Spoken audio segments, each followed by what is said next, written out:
কাকতালীয়ভাবে এই মিটিংটা আগে সেট করা ছিল, যেহেতু আপনার হাইকমিশন নেই সেই জন্য আপনাদের হাইকমিশন এসেছিলেন।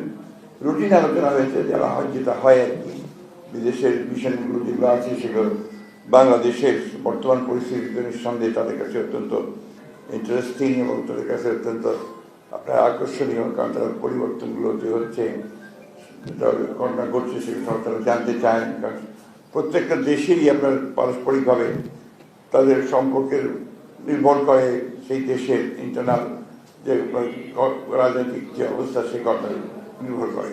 তো সেই সূত্রেই আপনারা ওনারা এসেছেন, আজকে আমাদের সঙ্গে আলোচনা করেছেন বর্তমানে বাংলাদেশের রাজনৈতিক অবস্থা, আপনার বর্তমান সরকার যে পদক্ষেপগুলো নিচ্ছে সেই পদক্ষেপগুলো সম্পর্কে জানতে চেয়েছেন।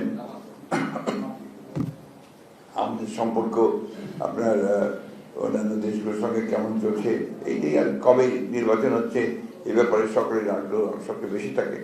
তো এগুলো তো আমরাই এখন সব পরিষ্কার করে জানি না, স্পেকুলেশনের মধ্যে আছে আর কি। এটাই ওদের সঙ্গে এই পর্যন্তই আলোচনা হয়েছে।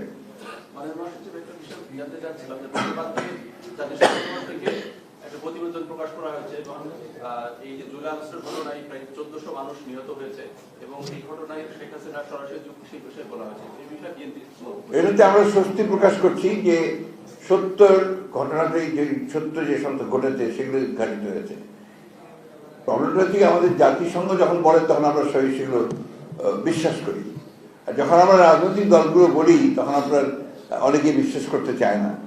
তো যাই হোক, আজকে আমি বলবো যে ধন্যবাদ জানাতে চাইবো জাতিসংঘের যে পর্যবেক্ষণ কমিটি এসেছে তাদের যে রিপোর্টটা, সেই রিপোর্টটাকে আমি ধন্যবাদ জানাতে চাই যে তারা সঠিকভাবেই বলেছেন যে একজন ব্যক্তি বিশেষ করে ফ্যাসিস্ট হাসিনার নির্দেশেই সমস্ত হত্যাকাণ্ডের ঘটেছে, আজকে গণহত্যা হয়েছে তার নির্দেশ হয়েছে এবং যত মানবাধিকার লঙ্ঘন এবং রাইট ভায়োলেশন যা কিছু হয়েছে সব তারই নির্দেশে এখানে হয়েছে এবং গণতন্ত্রকে ধ্বংস করে দেওয়া, ইনস্টিটিউশনগুলোকে ধ্বংস করে দেওয়া, আজকে সেটাই ফুটে এসেছে যে তার নির্দেশে এই সমস্ত ঘটনা।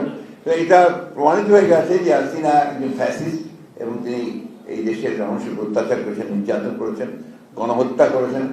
তাকে অবিলম্বে আমরা আজকে এখান থেকে চাইবো যে ভারত সরকার তাকে ফেরত দিয়ে বাংলাদেশ সরকারের হাতে দেবে এবং তাকে এখানে বিচারের আওতায় নিয়ে আসা হবে, তাকে এবং তার সঙ্গে যারা সহযোগী ছিল তাদের সঙ্গে। এটাই হচ্ছে আমাদের প্রত্যাশা আর কি।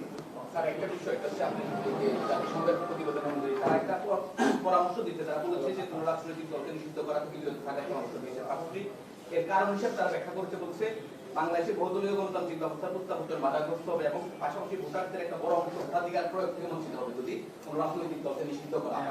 আপনি কি মনে করেন? এই বিষয়গুলো তো আমরা আমাদের মতামত আগেই বলেছি। আপনারা জানেন যে আমরা বলেছি যে জনগণ সিদ্ধান্ত নেবে।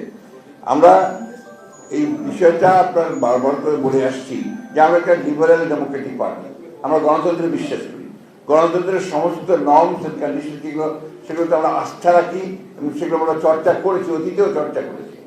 সেইভাবেই আমরা মনে করি, আমরা কথা বলে আসছি যে not us to will decide যে কোন পার্টি নিষিদ্ধ হবে, কোন পার্টি কাজ করবে, কোন পার্টি কাজ করবে না। পিপল উইল ডিসাইড, যে মানুষ নির্ধারণ করবে যে কোন পার্টি থাকবে কি থাকবে না, কোন পার্টি নির্বাচন করবে কি করবে না। এই কথাটা তো আমি আপনাদের পরিষ্কার করে বলেছি যে জনগণ উইল ডিসাইড। আমার পক্ষ না পক্ষ থাকা important material, people will decide. আরেকটা জিনিস, গতকাল প্রধান উপদেষ্টা আয়নাঘর পরিদর্শন করেছেন, কি বিভৎস অবস্থা এবং বিএনপিরই বেশি গুম হওয়া মানুষ এখানে নির্যাতিত। আমি এই জিনিসটাকে আপনাকে ভিন্নভাবে দেখি, ভিন্নভাবে দেখি করেন যে গুম হওয়া, হত্যা করা, এটা শুধু পার্টিকুলার দলের কথা আমি বলতে চাই না।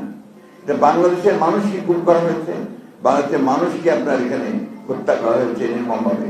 এই কথাগুলো আমরা প্রথম থেকে বলে আসছি এবং যখন আয়নাঘরের রিপোর্টটা বেরোয় আপনার জরিরাতে, আপনাদের নিশ্চয়ই মনে আছে, তখন কিন্তু এটা গভর্নমেন্ট পুরোপুরি ডিনাই করেছে।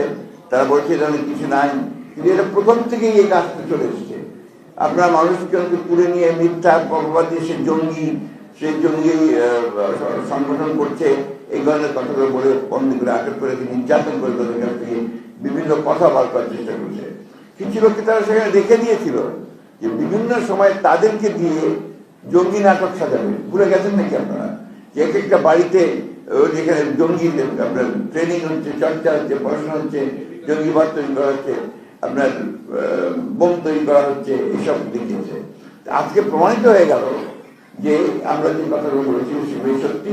আওয়ামী লীগ এবং তার সরকার ওই সময় অত্যন্ত সচেতনভাবে বাংলাদেশের মানবাধিকার লঙ্ঘন করেছে, আপনার গণতন্ত্রকে ধ্বংস করেছে, এবং তারা শুধু ক্ষমতায় টিকে থাকার জন্য তারা বিরোধী দলকে ধ্বংস করেছে। যে আর কিছু আছে আসলে আজকে যে রাষ্ট্রদূতের সাথে কথা হলো, তারা কবে নির্বাচন চান এবং আপনারা কি ওদের নির্বাচন চাওয়ার তো প্রশ্নই হচ্ছে না। নির্বাচন তো আমরা চাচ্ছি, সেটা চেয়েছি, ওরা চাইবে, ওরা জানতে চায় কবে হবে না হবে।